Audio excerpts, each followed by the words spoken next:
Viewers, आज हम जिस टॉपिक पे वीडियो कवर करने जा रहे हैं वो टॉपिक ये है कि कैसे आपने वेरीफाई करना है क्वालिटी को, कंस्ट्रक्शन क्वालिटी को। जब आप एक घर ख़रीदते हैं तो उसकी कंस्ट्रक्शन क्वालिटी को वेरीफाई करने के लिए कौन से वो अहम स्टेप्स हैं जो आपको मद्देनज़र रखने हैं और उनको देखे बगैर अपने घर को नहीं ख़रीदना। पाकिस्तान के अंदर अगर आप मॉडर्न हाउसिंग सोसाइटीज़ जैसे बहरिया टाउन हो गया, DHA हो गया या इस तरह की और जो बड़ी हाउसिंग सोसाइटीज़ हैं उनके अंदर जब आप घर लेते हैं तो आपकी बहुत सी परेशानियां ख़त्म हो जाती हैं। उसकी वजह यह है कि उनका अपना पूरा डिज़ाइन डिपार्टमेंट मौजूद होता है, आर्किटेक्चर एंड डिज़ाइन डिपार्टमेंट मौजूद होता है। मगर आज की जो कवरेज है वो डेफिनेटली हम पूरे पाकिस्तान को मद्देनज़र रखेंगे कि कोई भी बंदा अगर कोई नया घर ख़रीदने जा रहा है तो कौन सी ऐसी चीज़ें हैं जिसको उसने देखना है। जब आप एक बने हुए नए घर में एंटर होते हैं उस वक्त वो पेंट और फिनिशिंग प्रोसेस सारा उसका कंप्लीट हो चुका होता है। तो उस वक्त क्या ऐसी चीज़ें हैं, आप ये देख सकते हैं कि दरवाजे किस तरह के बने हैं, आप ये देख सकते हैं कि उसके पेंट कैसे हुए हैं। मगर इन चीज़ों से पहले ये तो वो चीज़ें जो आपको फ्रंट पे नज़र आ रही हैं, उनकी क्वालिटीज़ नज़र आ रही हैं। बेसिकली ये सारी चीज़ें तो वो हैं जो आप फिक्स कर सकते हैं। मगर वो चीज़ें जो घर के अंदर पहले से हो चुकी हैं या जो घर की मियाद को 50 साल या 100 साल डिफ़ाइन करेंगी, उन चीज़ों के लिए कोई भी बंदा फोकस नहीं करता। और आज का हमारा जो टॉपिक है वो यही है कि वो चीज़ें कौन सी हैं जिनको हमने फोकस करना है। सबसे पहले व्यूअर्स, किसी भी घर को आप लेने से पहले या कोई भी ऐसी बनी हुई बिल्डिंग को लेने से पहले आपके पास जो सबसे बेसिक उसका एलिमेंट है जिसको आपने चेक करना है वो है आपने सॉइल क्वालिटी टेस्ट को चेक करना है। बहुत से लोग इस चीज़ के बारे में जानते होंगे कि सॉइल क्वालिटी टेस्ट क्या होता है, और जो लोग नहीं जानते मैं उनको डिफ़ाइन करूं कि ये बिल्कुल ये एक ऐसा टेस्ट होता है कि जैसे आप अगर किसी जगह पे पानी के लिए कोई बोर करवाते हैं तो डीप जाते हैं, कोई 130 फीट डीप जाता है, कोई 200 समथिंग डीप जाता है। तो सॉइल क्वालिटी टेस्ट के लिए बिल्कुल एक बोरिंग की तरह ही एक प्रोसेस होता है जिसके अंदर मिट्टी को 50 से 70 फुट के दरमियान मुख्तलिफ जगहों पर मुख्तलिफ इसके होते हैं जो कंपनीज होती हैं सॉइल टेस्ट करने वाली, जो कि अप्रूव्ड होती हैं पाकिस्तान इंजीनियरिंग काउंसिल से। वो सॉइल टेस्ट के लिए उनके हर किसी के अपने मेथड हैं। मगर सादा लफ्ज़ों में ये है कि वो डीप जाते हैं, वहाँ से मिट्टी के नमूने लेते हैं और मिट्टी के नमूनों को उसके बाद एक सॉइल टेस्ट जनरेट करते हैं। ये सॉइल टेस्ट आप कह लें कि इतना इम्पॉर्टेंट होता है किसी भी आर्किटेक्चर इंजीनियर के लिए कि उसने जब बिल्डिंग का स्ट्रक्चर खड़ा करना है या बिल्डिंग को डिफ़ाइन करना है कि बिल्डिंग कैसे बनेगी, यानी ये इमारत का क्या लोड होगा, इसके ऊपर कितनी मंजिलें बना सकते हैं, कितना स्टील यूज़ करना है, कितना रीबार्स यूज़ होना है, कौन से ग्रेड का स्टील होगा। आप ये कह लें कि वो उस पीस ऑफ लैंड के ऊपर जो अपनी डिवीज़न है स्ट्रक्चर की वो उस सॉइल टेस्ट की बेस पे करेगा। तो सॉइल टेस्ट एक ऐसा की एलिमेंट है कि जिसके ऊपर आप एक घर की मियाद, मुद्दत और खुदा न खास्ता जो बाद में अर्थक्वेक आता है, ज़लज़ला, या उस घर की कंस्ट्रक्शन की क्वालिटी, यानी कि जिसे फ्रेम वर्क बोलते हैं या स्ट्रक्चरल वर्क बोलते हैं, वो सॉइल टेस्ट के ऊपर बेस करता है। आपने कोई घर लेना है, आपका हक है कि आप अपने आर्किटेक्चर से पूछें, घर बनाने वाले से पूछें, जो बिल्डर है आपका उससे पूछें कि इसका मुझे सॉइल टेस्ट चाहिए। अगर उसने उसका सॉइल टेस्ट नहीं करवाया तो ये एक बड़ी ऐसे अजीब बात ही मैं कह सकता हूँ, क्योंकि पाकिस्तान के अंदर जैसे मैंने आपको बताया LDA, बहरिया टाउन, DHA, जहाँ पे घर बनने से पहले, डिज़ाइन विंग में जाने से पहले सॉइल टेस्ट होता है। हर 200-400 किलोमीटर एरिया तो बड़ी दूर की बात है, हर 2-2 किलोमीटर के बाद भी जो ज़मीन की अपनी नवीयत है वो चेंज होती है। तो सॉइल टेस्ट बड़ा इम्पॉर्टेंट इसके अंदर पार्ट है जो आपने उसको फॉलो करना है। अगर आपके पास सॉइल टेस्ट आ जाता है तो उसके बाद सॉइल टेस्ट के बाद आपका आता है स्ट्रक्चर एंड डिज़ाइन। डेफिनेटली आप उसके अंदर टेक्निकल नहीं होते कि स्ट्रक्चर और डिज़ाइन किस तरह का ये बना है या इसका स्ट्रक्चरल डिज़ाइन क्या इतने लोड पे है कि कल को हम इस बिल्डिंग को थोड़ा सा ऊपर लेके जा सकते हैं, या बिल्डिंग के अंदर कोई एरर तो नहीं है। तो इसके लिए आप एक आर्किटेक्चर को अपॉइंट करें, छोटी सी उसको फीस दें, उसको बोलें कि ये मैप आप इसको, ये मैप है जो हमारे पास आया है, काइंडली इस स्ट्रक्चर और डिज़ाइन को चेक करें, सॉइल टेस्ट की कॉपी साथ दें तो आपको आइडिया हो जाएगा। जैसे कि मैंने आपको बताया कि बहरिया और डीएचए में क्योंकि डिज़ाइन विंग अप्रूव करने के बाद ही, आर्किटेक्चर्स अप्रूव करने के बाद ही आपको वहाँ पे काम की इजाज़त देते हैं, तो यहाँ पे तो ये इशू नहीं आता।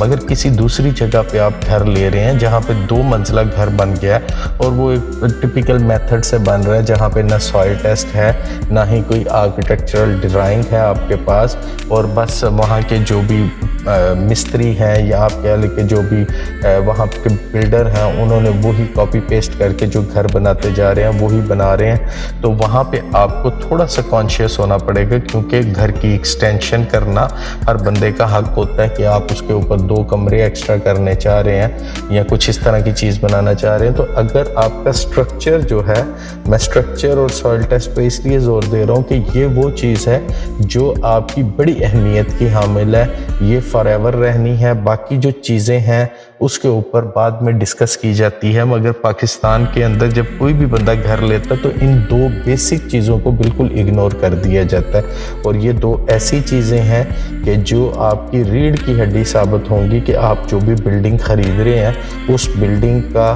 क्या स्ट्रक्चरल डिज़ाइन बना है और इसकी मियाद मुद्दत या इसकी क्वालिटी या ये कितनी देर सस्टेन करेगी, खुदा न खास्ता अर्थक्वेक में ये किस तरह रिस्पॉन्स करेगी। तो ये 2 चीज़ें आप ज़रूर देखें। अगर ये नहीं है तो आप किसी आर्किटेक्चर को अपॉइंट करें घर या प्रॉपर्टी ख़रीदने से पहले, वहाँ पे आप उसका सॉइल टेस्ट करवा लें और सॉइल टेस्ट के बाद जो भी उसका मैप बना हुआ है उस मैप को आप फॉलो करते हुए या उस मैप को आप देखते हुए, आपका आर्किटेक्चर इंजीनियर जो है वो उसकी एक डिवीज़न करके आपको दे देगा कि हाँ ये इसके अंदर क्या खामियां हैं और कहाँ कहाँ पे गलती हुई है। तीसरी इसके अंदर जो चीज़ मैंने देखा है कि अमूमन लोग जो हैं वो एक सिर्फ़ और सिर्फ आर्किटेक्चर को कहते हैं कि एक इसका डिज़ाइन बना के दे दो, आर्किटेक्चर इसका डिज़ाइन बना के देता है। काइंडली कोशिश कीजिए और हमेशा ये कोशिश करें कि जब आप आर्किटेक्चर से इसकी ड्राइंग बनवाएं तो आप उसको स्ट्रक्चरल ड्राइंग ज़रूर कहें, यानी कि आपको ये आइडिया हो कि आपकी बिल्डिंग के अंदर कितना रिबार यानी कि स्टील या सरिया यूज़ होना है और उसकी क्या स्ट्रेंथ होगी, कौन से ग्रेड का सरिया यूज़ होगा, 3 सूतर 4 सूतर कितने मिली का सरिया यूज़ होगा। यहाँ पे ये लोगों को बिल्कुल यहाँ पे आइडिया नहीं है इस सारी चीज़ों का। तो ये आपको गाइडलाइन आपका आर्किटेक्चर इंजीनियर दे सकता है। जैसा कि मैंने आपको बताया कि यहाँ पे बहरिया टाउन में स्टील स्ट्रक्चर भी साथ दिया जाता है, जिसके अंदर ये पूरी डेफिनेशन होती है कि आपने ग्राउंड पे पहले लेंटर पे कितना सरिया यूज़ करना है, उसका क्या ग्रेड होना चाहिए। अब तो ये है कि बहरिया का जो मिनिमम लेवल है वो 60 ग्रेड का स्टील है। 60 ग्रेड के स्टील से नीचे स्टील यूज़ ही नहीं करने दिया जाता। और इसके बाद एहतियात करें, कोशिश करें जो भी बिल्डिंग आप ले रहे हैं उसके अंदर ज़रूर अम्ब्रेली का स्टील, इत्तफाक का स्टील या इस तरह की जो बड़ी कंपनीज़ हैं जिनके ऑटोमेटिक प्लांट्स हैं उन स्टील्स को आप प्रेफर करें, वो तो आपको आइडिया हो जाएगा। आजकल मैंने देखा है कि जो अच्छे डिज़ाइनर हैं या अच्छे आर्किटेक्ट हैं या अच्छे बिल्डर जो हैं वो सारी चीज़ों को शुरू से लेके सस्टेन करते हैं और इवन दो कि उन्होंने अपने घर को बेचने से पहले हर स्टेप के ऊपर उसकी वीडियोस बनाते हैं। जैसे कि जब वो लेंटर डलवाएंगे तो उसके ऊपर उससे पहले वो स्टील की वीडियोस बनाएंगे, उसके बाद जब लेंटर डला है उसके बाद जब वो पूरा फ्रेम बन जाता है उस वक्त भी वीडियोस होंगी, पिलरिंग जब हुई है उस वक्त वीडियोस होंगी। ये बेसिक है, ये सॉइल टेस्ट और स्ट्रक्चर डिज़ाइन जिसके अंदर आपका एक जब आपको डिज़ाइन दिया जाता है किसी बिल्डिंग का या मैप दिया जाता है तो उस मैप के अंदर एक तो आपका सिंपल मैप होता है कि जो आपकी एलिवेशन को डिफ़ाइन करेगा, कितने कमरे हैं, कितने बाथरूम हैं, क्या साइज़ कवर्ड एरिया निकलेगा। उसके बाद आपका अगला डिज़ाइन जो आपका इंजीनियर आपको देता है, आर्किटेक्चर, अच्छा आर्किटेक्चर, वो आपको उसका स्टील स्ट्रक्चर का डिज़ाइन देगा, वो आपको आपकी प्लम्बिंग का, वो आपको आपकी इलेक्ट्रिक का, ये सारे डिज़ाइंस आपको इसलिए दिए जाते हैं ताकि आपको फ्यूचर में भी ये काम आए। और ये चीज़ें अगर आप जिससे भी घर ले रहे हैं ये मैप आप उससे ज़रूर लेके अपने पास रखें, ताकि कल को अगर आपने प्लम्बिंग का या इलेक्ट्रिक का कोई काम करवाना है तो आपको पता हो कि कौन सी वायर्स कहाँ से कैसे गुजरी हैं। ना कि इस तरह के आप एक जगह से ड्रिल करवा रहे हैं तो नीचे कोई पाइप आ गया या इस तरह आ गया। ये चीज़ें बेसिक की एलिमेंट हैं जो आप लोगों ने डिस्कस करनी है, और मेरा ज़्यादा फोकस भी इनके ऊपर ही था। सॉइल टेस्ट और स्ट्रक्चर डिज़ाइन को आपने इसके अंदर देखना है। तीसरा चीज़ आ जाती है इसके अंदर कंस्ट्रक्शन मटेरियल। कोशिश करें, जैसे मैंने आपको कहा है कि अच्छे बिल्डर्स जो हैं वो वीडियोस बनाते हैं, उसके अंदर कोशिश करें कि किसी एक दीवार को, किसी एक पीस को ख़रीदने से पहले आप उसको कहें कि यहाँ से थोड़ा सा इसको जो सीमेंट या पेंट है वो वहाँ से उतार लें, नीचे से ईंट नज़र जब आए आपको वहाँ से आइडिया हो जाएगा। या किसी भी अच्छे आप डिज़ाइनर को या आर्किटेक्चर को आप ले जाएं या बिल्डर को ले जाएं तो वो वहाँ पे ईंट की क्वालिटी देख के आपको बता देगा कि अव्वल ईंट है या दोम ईंट है। अब अव्वल ईंट के अंदर उसकी पकाई अच्छी होती है, सीपेज वगैरह का आपको मसला नहीं रहता। यहाँ पे अमूमन बिल्डर्स ये करते हैं कि अव्वल ईंट अगर 14.5 रुपये की आ रही है तो दोम ईंट जो है वो 10 रुपये की लगा लेंगे। अब हज़ारों में लगती है, जैसे कि 90,000 80,000 ईंट लगती है, तो आप इसके अंदर आइडिया कर लें कि इसके अंदर अगर 3-4 रुपये का फ़र्क हो तो कितनी ज़्यादा कॉस्ट के अंदर फ़र्क पड़ जाएगा। तो कोशिश करें कि मटेरियल जो ईंट है वो अव्वल लगी होनी चाहिए। अगर तो वीडियो है तो वेल एंड गुड, उसके अंदर आपको ईंटों का भी अंदाज़ा हो जाएगा। स्टील स्ट्रक्चर के अंदर अगर उन्होंने स्टील जो है वो ख़रीदा, अम्ब्रेली से ख़रीदा या इत्तफाक से ख़रीदा, तो डेफिनेटली उनके पास उनकी स्लिप्स होंगी, या अगर उसके बिल्स जो हैं वो ज़रूर होंगे। ठीक, और इसके बाद हम बात करेंगे उसके बाद सीमेंट कौन सा यूज़ किया है। अगेन इस चीज़ को दोबारा वेरीफाई करें कि सीमेंट यूज़ करते वक्त भी वही बात मैं फिर से प्रैक्टिस रिपीट करूँगा, लोकल सीमेंट यूज़ नहीं होने चाहिए। आप कोशिश करें जो ऑटोमेटेड प्लांट हैं, जैसे मैपल लीफ है, जैसे बेस्ट वे है, जैसे आपका और इस तरह के बहुत से सीमेंट्स हैं जो आपके आते हैं, वो आप उन सीमेंट्स को कोशिश करें कि वो सीमेंट वहाँ पे यूज़ हुए हों, ताकि एक स्ट्रेंथ आपको जो है कंटिन्यूस आपकी बिल्डिंग 40-50 साल वहाँ पे रहनी है। तो इसके अंदर कोई भी चीज़ जो है वो लोकल लेवल पे व्यूअर्स यूज़ ना हुई हो। अब इसके बाद हम आते हैं कंस्ट्रक्शन मटेरियल का। जैसे मैंने आपको बता दिया, ये आपकी आउटलुक है। अंदर जो मटेरियल्स लगे हैं आपका राइट है, आप पूछें कि इसके अंदर वायर्स बिजली की कौन सी लगाई हैं। अच्छी कंपनीज़ की वायर होनी चाहिए। कंपनी सबको पता है, लोकल लेवल पे जीएम केबल्स हैं, पाकिस्तान केबल्स हैं। उसके बाद पॉपुलर की फिटिंग होनी चाहिए। आपके जो ड्रेन वगैरह के अंदर लगे हैं पाइप्स अच्छे पॉपुलर वगैरह के लगे होने चाहिए, ताकि आपको ये चीज़ें बाद में प्रॉब्लम ना करें।